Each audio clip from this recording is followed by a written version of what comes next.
Hello Stagecraft students. In this video we're going to be taking a look at the Sabre Saw, sometimes known as the jigsaw, although the jigsaw is a stationary tool, but many people call this saw a jigsaw.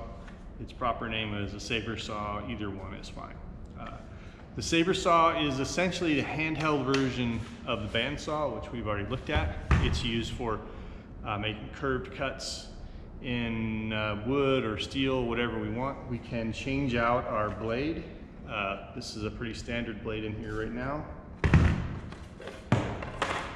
We can, for comparison's sake, here's our standard blade. We could put a really thin, what's often called a scrolling blade in here. Because it's so thin crossed this way, it will make very tight curves, so you could almost cut out a literal jigsaw with a blade like this. We could also put on a blade like this one, which has these very fine teeth for cutting metal.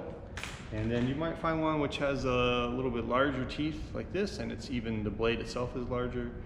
This is for making quicker cuts where you aren't as concerned about the edge of it. You'll also notice this one is discolored in the center, which means it's gotten hot, which means probably this area right here is getting duller, although it still feels pretty good.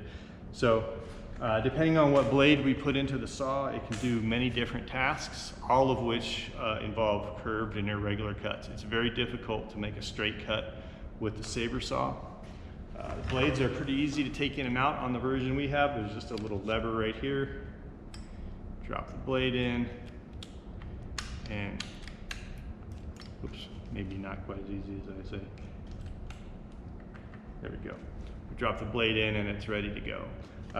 Anytime I'm messing around with the blade, replacing it or changing it or just making sure it's in there right, I want to make sure I'm not plugged in.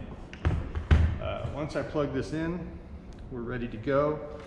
I want to make sure we're wearing our usual safety gear. The glasses are required. The Sabre Saw is louder than the bandsaw. Depending on what you're cutting, it might not be too loud, but it's always a good idea to have your ear covers around, and then of course gloves so you don't get splinters. The way this saw works is by moving up and down. You can pull the trigger more to make it go faster, and then push it through the object that you're cutting. But it essentially does the same job that the bandsaw can do, only we would use this saw if the thing we needed to cut was too big to get onto the bandsaw. Okay, so Sabre Saw, good for irregular cuts and curved cuts, not so good for cutting things straight.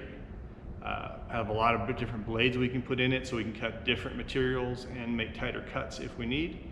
And it has a variable speed. The more we pull the trigger, the faster it'll go. That's it for this saw. We'll be using this a fair bit in this show and the next, I'm sure. So we'll take a look at it when you come into the shop. See you then. Thanks.